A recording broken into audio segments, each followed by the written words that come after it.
Dikisahkan pada suatu hari, seorang gadis bernama Courtney mengemudi bersama saudari kecilnya Tessa. Mereka sedang menghabiskan waktu bersama, bersantai dan bergembira ria. Namun meskipun demikian, Courtney sendiri tidak bisa lepas dari kesibukan. Pada suatu momen ketika hendak meraih ponselnya, gadis itu menjadi hilang fokus sehingga terjadilah sesuatu yang tak disangka-sangka. Selamat datang dan selamat berjumpa kembali bersama saya Teguh Gusto. Bagaimanapun kabar dan dimanapun kalian berada, tentu saja saya selalu mendoakan semoga teman-teman sekeluarga sehat-sehat saja. Seperti biasa, saya akan menceritakan sebuah film yang mana kali ini berjudul Flatliners. Film ini rilis pada tahun 2017, disutradarai oleh Niels Arden Oplev serta dibintangi oleh para aktor dengan akting yang menawan. Tidak perlu berlama-lama kawan, saya yakin kopinya telah disiapkan. Oleh karena itu, ceritanya akan kita lanjutkan. 9 tahun kemudian, Courtney telah menjadi seorang mahasiswa kedokteran dan sedang melakukan praktek di salah satu rumah sakit. Hari itu, saat memeriksa seorang pasien yang hampir meninggal dunia, dia bertanya tentang apa yang diingat si pasien ketika jantungnya berhenti. Hal tersebut membuat si pasien bertanya balik, "Apakah kamu telah kehilangan seseorang, nak?" Di sisi lain, ditampilkan Ray dan Marlo yang juga mahasiswa kedokteran dan juga teman Courtney. Keduanya terlibat persaingan ketat ketika hendak merawat seorang pasien. Saat malam, Courtney yang sedang berada di perpustakaan untuk melakukan penelitian tentang afterlife atau biasa kita kenal dengan alam baka, merasa terusik dengan tangisan seorang teman lama bernama Sofia. Courtney memutuskan untuk menghampiri dan diketahuilah bahwa Sofia sedang mengalami stres berat akibat tekanan dari sang ibu dan betapa sulitnya mempelajari ilmu kedokteran. Setelah beberapa basa-basi bertukar kabar, mereka pun pergi meninggalkan perpustakaan bersama-sama. Mereka juga mulai membicarakan tentang masa lalu yang indah, di mana kala itu keduanya benar-benar akrab. Hal ini membuat Courtney berinisiatif mengajak Sofia untuk ikut serta dalam sebuah proyek kecil. Meskipun Sofia memberikan jawaban yang tidak pasti, tapi Courtney tetap yakin teman lamanya itu pasti akan datang. Keesokannya, masing-masing dari mereka melakukan banyak kegiatan, termasuk seorang mahasiswa playboy bernama Jamie, yang tentu saja terlihat dari gaya dan gelagatnya, dia adalah anak orang kaya. Saat berada di kelas, beberapa di antara mereka mendapat teguran dari Dr. Barry karena tidak bisa menemukan jalan keluar dari sebuah kasus. Kecuali Ray, yang selalu tampil memukau dengan pengetahuannya yang luas. Setelah melakukan tugas-tugas yang melelahkan, pada saat berada di kantin, Courtney mengundang Jamie untuk bersenang-senang dengannya nanti malam di salah satu ruangan perawatan di basement rumah sakit. Meskipun kaget bukan kepalang, tentu saja Jamie yang mata keranjang segera menyetujui ajakan tersebut dengan penuh semangat. Namun pada malam harinya, semua tidak seperti yang diharapkan. Di sana juga ada Sofia yang juga terlihat bingung dan bertanya-tanya apa yang sebenarnya direncanakan oleh Courtney. Pada momen ini, Courtney pun menjelaskan tujuannya tentang mengamati bagian otak yang bertanggung jawab ketika manusia mendekati kematian. Jadi gadis itu berencana untuk merekam dan mengamati prosesnya. Untuk melakukan hal tersebut, Courtney meminta kepada dua rekan agar menghentikan detak jantungnya saat pemindaian dilakukan, kemudian menghidupkan kembali setelah 1 menit. Sofia tak ingin terlibat dalam proyek mengakhiri kehidupan sendiri itu, sedangkan Jamie menerima. Pertama-tama, dia berhasil menghentikan jantung Courtney dengan kombinasi suntikan obat dan defibrilator. Clear! Sementara Jamie dan juga Sofia yang pada akhirnya penasaran sama-sama mengawasi pemindai dan memastikan alat itu merekam semua aktivitas. Courtney sendiri merasakan bahwa kini dirinya hanya roh yang bisa melayang-layang ke semua tempat. Banyak hal yang disaksikan dan didengar, mulai dari rumah sakit sampai akhirnya muncul di atap dan berkeliling ke seluruh kota. 1 menit telah berlalu, Sofia dan Jamie memulai proses pemulihan, namun sangat disayangkan mereka tidak berhasil membangkitkan Courtney, sehingga mau tidak mau Sofia harus menghubungi Ray untuk meminta bantuan. Setelah mendengar hal itu, Ray pun segera berlari terburu-buru. Hal tersebut dilihat oleh Marlo. Secara diam-diam, gadis itu mengikuti karena tergoda dengan rasa penasaran. Tak lama kemudian, Ray datang dan segera mengambil tindakan, sementara Courtney melanjutkan perjalanannya sampai melihat ruangan tempat tubuhnya berada hancur dan selain itu ada cahaya yang sangat terang seperti matahari. Namun penglihatan tersebut seketika berakhir sebab Ray dengan cerdas berhasil membangkitkan Courtney. Sofia terus-terusan menyebut apa yang dilakukan oleh Courtney adalah suatu tindakan gila. Tak lama berselang, Marlo tiba di ruangan tersebut menuntut penjelasan tentang apa yang sedang terjadi.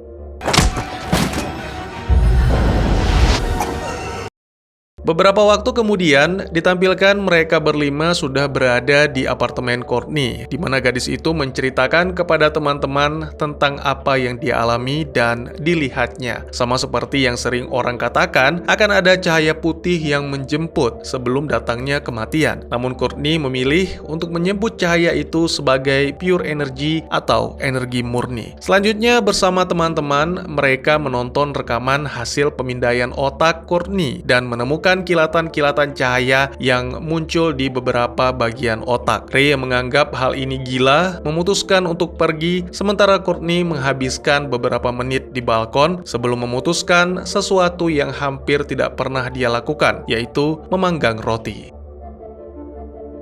Keesokan harinya, karena saking banyaknya, Courtney membawa roti-roti buatannya ke kelas. Marlo menjelaskan bahwa hal itu dilakukan oleh Courtney karena secara tiba-tiba dia mengingat resep rahasia neneknya. Tak hanya itu, Courtney juga mendadak berolahraga semalaman dengan berlari sejauh belasan mil. Dan yang paling mengejutkan, Courtney dapat dengan mudah menyelesaikan beberapa kasus pasien layaknya seorang yang profesional. Saat petang, ketika mereka berlima nongkrong di sebuah bar, kembali lagi Courtney membuat kejutan dengan memainkan piano setelah 12 tahun tidak pernah menyentuh alat musik itu. Tentu saja hal tersebut membuat teman-temannya terkesan akan kemampuan Courtney mengakses ingatan-ingatan dengan sangat detail, seakan-akan otaknya telah terkoneksi kembali dengan memori. Tentu saja semua itu berhubungan dengan eksperimen yang dijalankan Courtney sebelumnya, dan meskipun Ray tetap menganggap bahwa itu adalah ide gila, tapi Jamie dengan sangat antusias memantapkan tekad untuk mengambil giliran selanjutnya.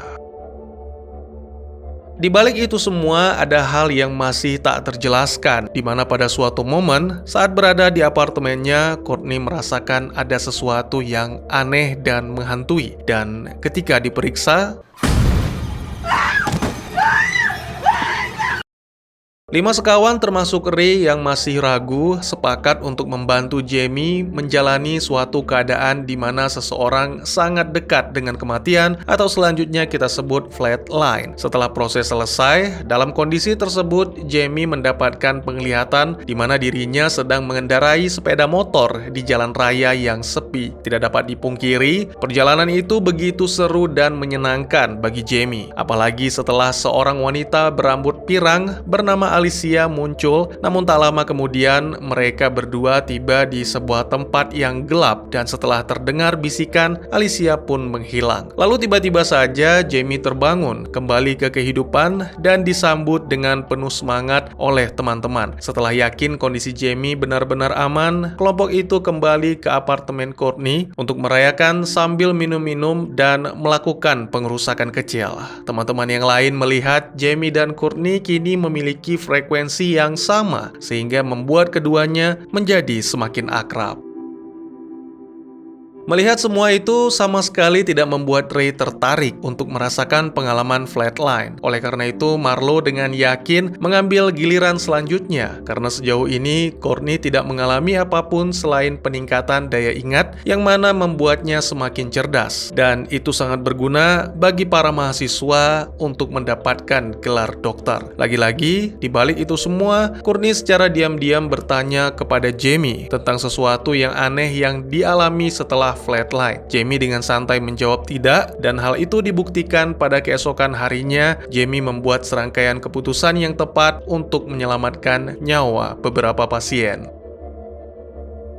Marlo mengungkapkan bahwa dirinya berbeda dengan Courtney dan Jamie. Courtney yang lebih berfokus pada masa lalu dan mengembalikan kenangan lama, sedang Jamie masih tidak jelas apakah Flatline membawa perubahan ke arah yang lebih baik atau buruk. Namun setelah semua teman-temannya pergi, Jamie sempat terdiam menatap jalan di mana Alicia tampak berdiri di antara lalu lalang kendaraan. Kedatangan seorang perawat menyadarkannya, menanyakan tentang masalah keguguran. Lalu ketika Jamie melihat kembali, Alicia sudah tidak di sana.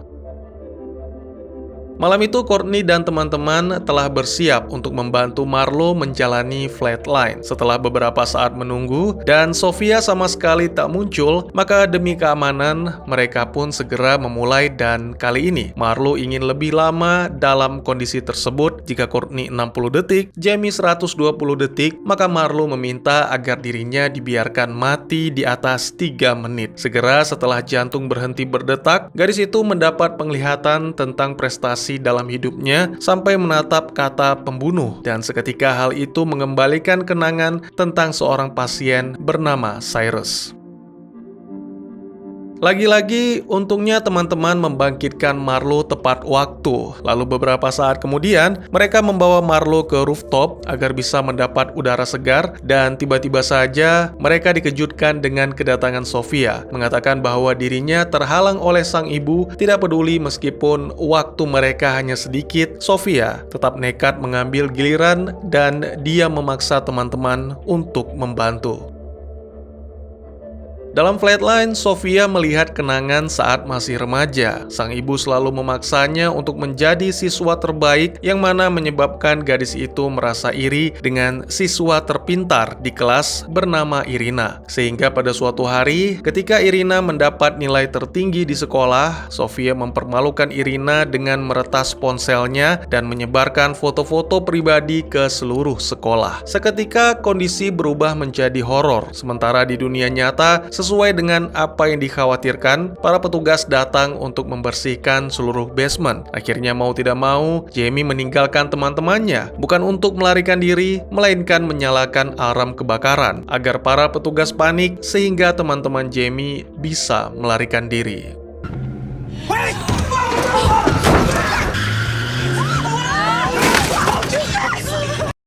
Ketakutan seketika berubah menjadi keseruan setelah berhasil melarikan diri dengan mengemudi secara ugal-ugalan. Kelompok itu memutuskan bergabung di dalam sebuah pesta untuk bersenang-senang, berdansa, dan tentunya minum. Secara tiba-tiba, Courtney meninggalkan lantai dansa karena berpikir telah melihat Tessa di antara kerumunan dan segera mengikutinya sampai ke area parkir. Lalu tiba-tiba tempat itu berubah menjadi sepi. Hanya ada Courtney dan mobil lama yang dia kendarai saat kecelakaan terjadi. Lalu, ketika mencoba melihat lebih dekat, kesal dengan hal-hal yang terus menghantui membuat Courtney meninggalkan tempat itu. Sementara Sofia yang merasa teramat sangat gembira berkat Flatline mengajak Jamie ke apartemennya, meninggalkan teman-teman yang lain. Beberapa waktu kemudian, setelah aksi baku hantam dalam tanda kutip yang tidak mungkin saya tampilkan, Sofia bertengkar dengan sang ibu dan kemudian memutuskan untuk pindah agar bisa hidup sendiri. Hal yang hampir serupa juga terjadi pada Marlo dan Ray. Keduanya meninggalkan pesta menuju ke kediaman Marlo. Pada momen ini, Marlo mengakui sesuatu yang disembunyikan selama ini, yaitu tentang pasien bernama Cyrus, yang mana Marlo melakukan suatu kesalahan dalam memilih obat, sehingga membuat Cyrus meninggal dunia. Gadis itu juga mengaku takut karena saat dalam Flatline, dia bertemu dengan Cyrus dengan rupa yang sangat menyeramkan. Kemudian Ray segera menenangkan, dan demi keamanan bersama, kita segera beralih kepada Courtney, yang mana beberapa waktu kemudian sedang berada di jembatan di mana dia kehilangan adiknya, dan mengenang kecelakaan tersebut membuat perasaannya semakin hancur, tenggelam dalam rasa berdosa. Sepulangnya dari apartemen Sofia, di perahunya, Jamie kembali dihantui oleh penampakan Alicia serta terdengar suara tangisan bayi di bawah perabotannya. Namun semua itu seketika lenyap ketika panggilan masuk. Ternyata itu dari Courtney yang menelpon untuk menceritakan apa yang dia alami belakangan ini. Merasa khawatir, Jamie meminta Courtney tetap berada di rumah agar dia bisa segera ke sana. Namun sangat disayangkan, beberapa waktu kemudian setelah merekam video dengan ponselnya dan meminta maaf kepada teman-teman serta mengakui alasan sebenarnya di balik eksperimen bukanlah penemuan ilmiah, melainkan agar bisa kembali bertemu dengan adiknya, tiba-tiba muncul cahaya dari kamar dan diikuti dengan suara radio. Courtney segera mencoba memeriksa sampai akhirnya terkejut melihat Tessa yang begitu nyata tapi dalam wujud yang menyeramkan.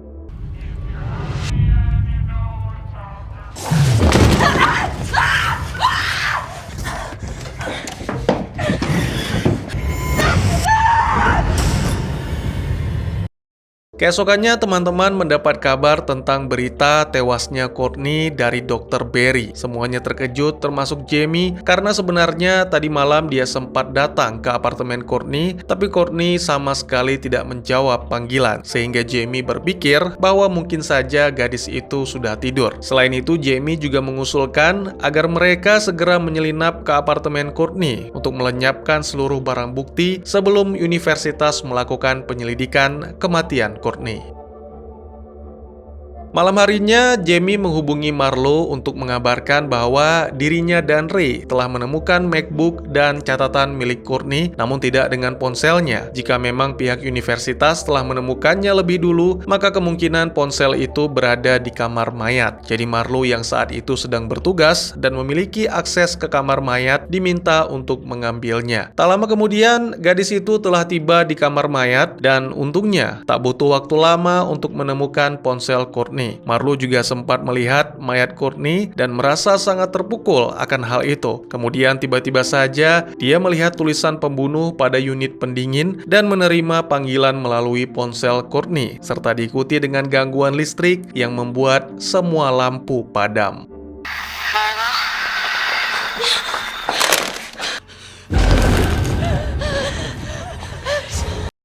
Jamie juga mengalami hal yang sama, di mana ketika sedang mandi, terjadi masalah sehingga air tak lagi mengalir. Radio mulai memutar musik bayi, dan semua itu hanya bisa dihentikan dengan cara merusaknya. Lalu Jamie mendengar suara bisikan yang memanggil namanya, serta suara tangisan, sampai akhirnya Alicia muncul di hadapannya. Jamie yang merasa kaget bukan kepalang, segera keluar dari kapal dan sempat terjatuh. Segera dia berenang ke dermaga, namun tak disangka-sangka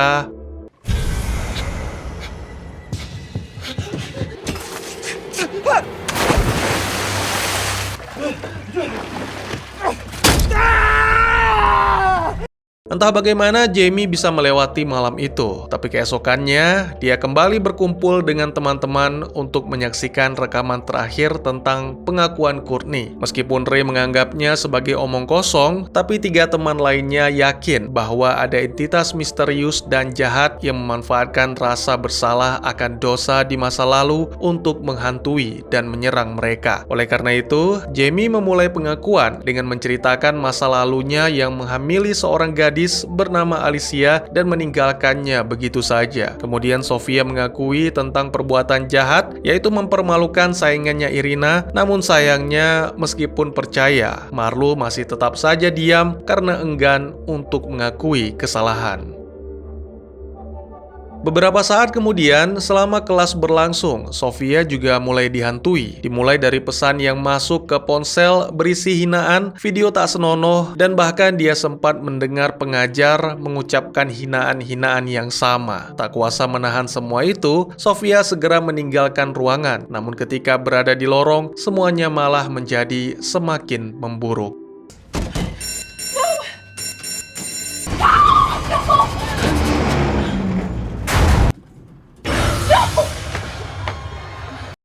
Di waktu yang bersamaan, Ray mengunjungi Marlo, memberitahukan bahwa dirinya telah mengetahui bahwa laporan Cyrus telah diubah oleh Marlo agar kematiannya terlihat seperti kecelakaan. Marlo tetap menolak untuk mengakuinya kepada dekan karena hal itu akan membuat karirnya hancur. Terjadi sedikit pertengkaran yang membuat Ray kecewa dan berpikir bahwa Marlo tak pantas menjadi seorang dokter. Kembali ke Sofia yang kini merasa yakin untuk menemui Irina dan meminta maaf atas semua perbuatan tercela yang pernah dia lakukan. Meskipun berat, tapi pada akhirnya Irina mau memaafkan. Hal itu membuat Sofia lega dan sekaligus menginspirasi Jamie untuk melakukan hal yang sama. Setelah mengabari Marlo tentang keberhasilan Sofia, Jamie pun segera menemui Alicia untuk mengakui semua kesalahan dan meminta maaf. Serta, Jamie cukup terkejut melihat bocah laki-laki yang bersama Sofia, ya, itu adalah anak Jamie. Jamie pun berjanji akan membantu kehidupan mereka. Marlo yang masih bersikeras tidak mau mengakui kesalahannya kembali dihantui lewat sebuah mimpi buruk, di mana kali ini dia mendapati dirinya berada di dasar kolam yang gelap dan kosong dengan tubuh Cyrus yang berada di hadapannya. Beberapa waktu kemudian, saat meninggalkan rumah dengan mobilnya, Marlo yang saat itu merasa sangat tertekan tiba-tiba saja mendapat serangan sampai nyaris menyebabkan kecelakaan. Di tempat lain, Ray mendapat sebuah pesan dari Marlo yang mengatakan akan menghentikan semua ini. Merasa khawatir, pemuda itu segera menghubungi teman-teman yang lain untuk membantu mencari Marlo. Hingga akhirnya mereka menemukan gadis itu di rumah sakit, tepatnya di tempat biasa di ruang perawatan di basement, sedang dalam kondisi flatline. Segera kelompok itu berusaha sebisa mungkin untuk membangkitkan Marlo, sementara Marlo sendiri mengalami hal yang hampir sama dengan di dalam mimpi. Kali ini dia berusaha meminta maaf kepada Cyrus. Namun sayangnya semua itu percuma. Berkali-kali Marlo terbangun setiap diserang oleh Cyrus, tapi masih tetap berada di alam baka. Dan pada suatu momen, Courtney sempat muncul di sana, menyarankan agar Marlo memaafkan dirinya sendiri.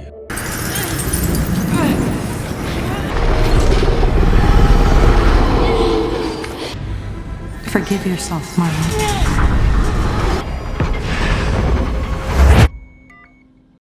4 menit telah berlalu, wajah Marlo terlihat sangat pucat, yang mana membuat Sofia dan Jamie berpikir bahwa Marlo telah meninggal dunia. Namun Ray tidak menyerah, pemuda itu terus berusaha melakukan segala cara, sampai akhirnya berhasil membangkitkan Marlo dari kematian.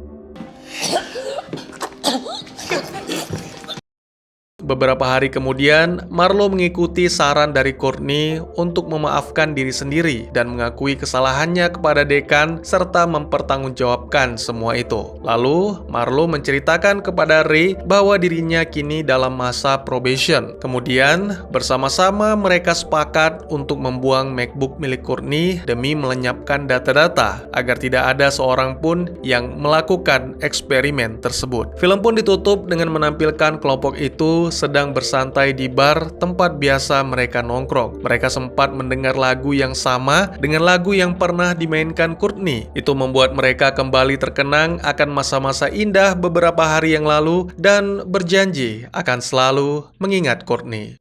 Dan tamat.